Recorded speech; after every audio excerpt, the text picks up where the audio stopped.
करतो. वीज असन, आम्ही ड्रेनेज असन, कुठलेही प्रॉब्लेम असेल मतदारसंघामध्ये आम्ही स्वतः सॉल्व्ह करतो. मी यांना निधी मागितला नाही, काहीच मागितलं नाही. आणि माझी उमेदवारी का कट केली मी साहेबांना विचारून आलो नाही. बाकी माझं काहीच म्हणणं नाही की माझ्यापेक्षा तो भारी कसा काय, मला सांगा तो भारी कसा आहे.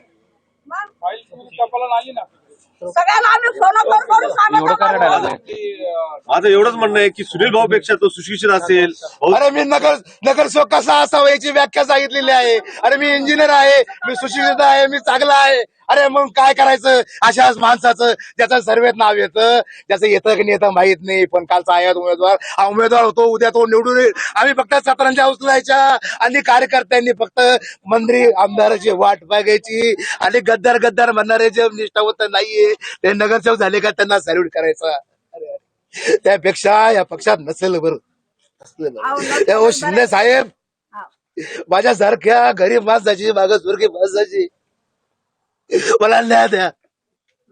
तरी मग तू काल परवापर्यंत भांडत होता आपल्याला. तो आमच्या कार्यकर्त्यात जागायचा तलवार काढतो. असे असंख्य लोक होते जे गद्दार गद्दार म्हणायचे. ते आमच्या शिंदे सेनेमध्ये आले, शिवसेनेमध्ये आले आणि ते प्रमुख झाले. आमच्या प्रभाग 20 आणि 19 मेन कोण आहे, त्रिंबक तुपे, जे आम्हाला शिवाय देत होते. आणि आम्ही खालचे. अरे भाऊ जाऊ द्या, जीव जाऊ द्या, काय कामाचं. साहेबांसाठी आम्ही जीव द्यायला तयार होतो. त्या विधानसभेच्या वेळेस आम्हाला विरोधकांकडून फोन आले, आम्हाला धमक्या होत्या. आम्ही सगळं सांगितलं, आम्ही काम केलं. आम्हाला न्याय पाहिजे. इकडे मी बोलतो काय मला साहेब भेटायला आले पाहिजे.